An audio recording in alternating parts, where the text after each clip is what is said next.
Guten Abend, Germany football fans. Prince of Macedon here, and I'll be doing another video blog on the German national football team, who are playing at the World Cup 2010 at South Africa.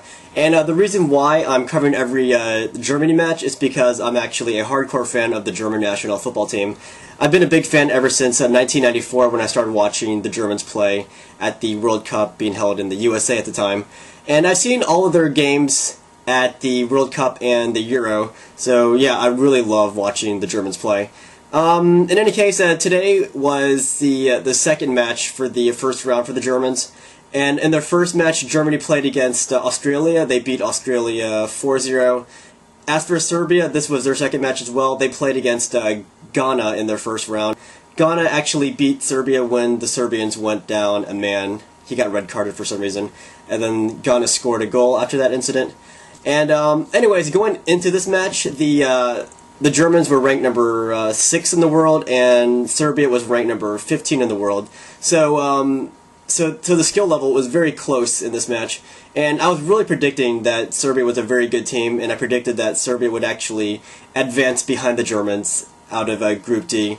So let's talk about the match. I woke up at actually I didn't wake up at all this morning. I'd been awake since last night because I was at my friend's place, and I didn't leave until like 5 in the morning. So when I got home, I turned my TV on, and I got home like in time to watch the Germany-Serbia match.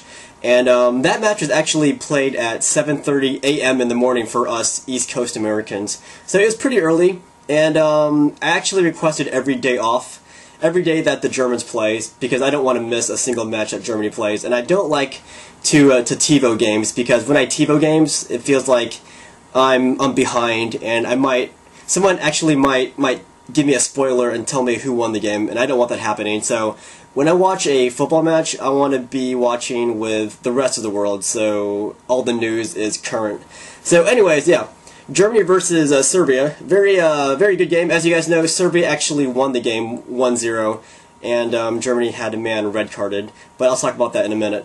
And so let's talk about the match. Germany started the match in their typical 4-5-1 formation. They started that way in their first match against Australia.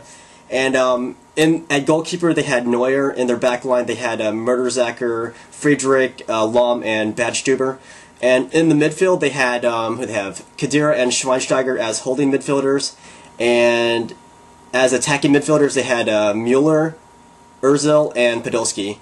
And up front, being the lone striker for Germany, they had Miroslav Klose. And basically, this was the same starting lineup that Germany had at their first game against Australia, and they maintained their formation. So basically, if you have a winning formula, why change it? So that was their mindset going into this game, and the Serbians had a very tight midfield and a very tight defense, so that was going to be a very good test for Germany's midfield. So let's talk about the actual match. The Germans maintained possession of the ball longer than the Serbians, but in the first half the Serbians were creating more chances on the German goal. But what was really big in the first half was that the referee was giving yellow cards left and right to both the German and the Serbian players, and eventually the referee gave a second yellow card to the German striker Miroslav Klose, and that was an automatic red card once you pick up 2 yellow cards. I think the yellow cards were very harsh, and even the commentators were saying the same thing. But yeah, once Klose went off in the 36th minute, I believe, then Jovanovic scored a Serbian goal in the 38th minute, and that happened after the Germans went down to 10 men. So for basically more than half of the game, the Serbians had more men than the Germans. But what changed in the second half is that the referee stopped giving cards in the second half for the most part, and I think someone talked to the referee about all the calls, about all the the harsh calls he was giving. And what was really strange was that in the second half, the Germans, even though they had 10 men, they were playing much better when they had fewer men than the Serbians. Like they were maintaining possession of the ball longer than the Serbians, and they were also creating a lot of chances on the Serbian goal. It was weird, but yeah, Podolski, he had 2 great opportunities against the Serbians, and he missed both times, which was very unfortunate. And also later on in the second half, one of the Serbian players got a handball in the penalty box, and the referee gave him a yellow card, and he also gave the Germans a penalty kick. And Podolski was the one who was chosen to take the penalty kick. The Serbian goalkeeper actually blocked Podolski's goal scoring opportunity. So the Serbian goalie did a very good job, but Podolski should have done better with that penalty kick, and I was very sad by that. So basically, when the Germans went down a man, they came back with a 3-4-2 formation. They were originally in a 4-5-1 formation, but in the second half they needed to create more goals, so they took off a defender, and they really went for the Serbian goal. And it was weird that the Germans were playing much better with 10 men as opposed to 11 men. And yeah, as I said earlier, I think it was a good thing that the Germans they lost now and not later on in the cup, because in the first round you can afford to lose one game and still make it to the second round. But that said, I think the referees in today's matches were extremely horrible.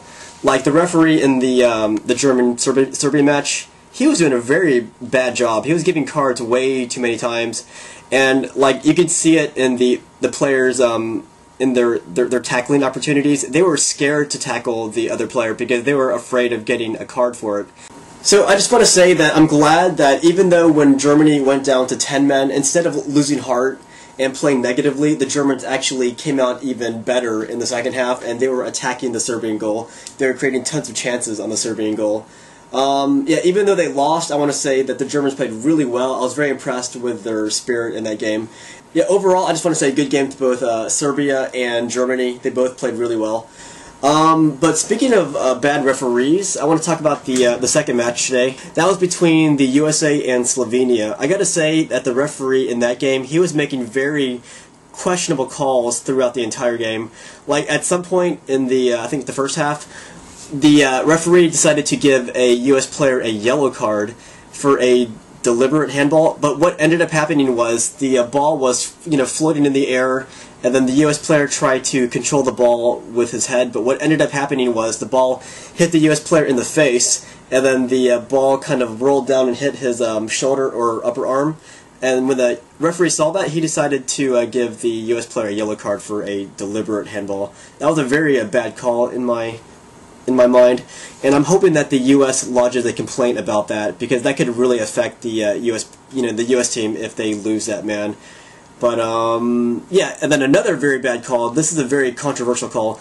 Towards the end of the match, the USA had the opportunity to put in a third goal. Like the player, I think it was Adu, he actually kicked the ball into the back of the net, and the USA started celebrating their goal, but what ended up happening was the referee disallowed the goal. And it was very controversial because in the replay, like, you can see that there were absolutely no fouls being committed by the USA, and every USA player was onside with a Slovenian player, so everybody, like even the commentators and the experts afterwards, they were questioning like where the foul or offsides was, because nobody saw it in the replays. So I just want to say, despite that very bad call, it was a very good game to both Slovenia and the USA. Slovenia played really well, but as for the Germany-Serbia match, I just gotta say this: for all you the German football fans and all you people who support good German football, I gotta say that don't be sad yet, because this is only the first round. Germany can afford to lose one game in the first round, and they can still make it to the second round. And as I said, I'm really glad that this happened now, like in the first round, because if it happens now, then Germany can still learn their lesson and then play better in the next match. But if this happened in the elimination round, that would be it. So let's use the Germany-Serbia match as a lesson for the Germans, that we should play better. And yeah, I know it's tough for the Germans playing against that congested kind of midfield and defense line by Serbia, but this is the kind of opposition that Germany's going to be playing in the next few rounds, because a lot of these teams, they're really packing in their midfield, making it really tight. So let's use this game as a lesson for Germany. So in the third match for Germany, that's going to be against Ghana. I am predicting that Germany will win 3-0. That's my prediction for Germany-Ghana, and I already took the day off for that. I requested it like a month ago. Yeah, I know Ghana, they beat Serbia, but they didn't beat Serbia until Serbia went down a man. I really think Germany's going to take Ghana out because Ghana does not look very impressive right now. They can't connect passes, they can't really hold on to the ball very well. So that's why I think Germany's going to dominate them. So, as for the rest of the matches, I really look forward to watching them. I look forward to the final in July. But I really hope the World Cup would come every 2 years as opposed to every 4 years. But I hate waiting for this. Like, I love the World Cup. It's like my religion. And I hope you guys are enjoying, your matches, and the teams that you support.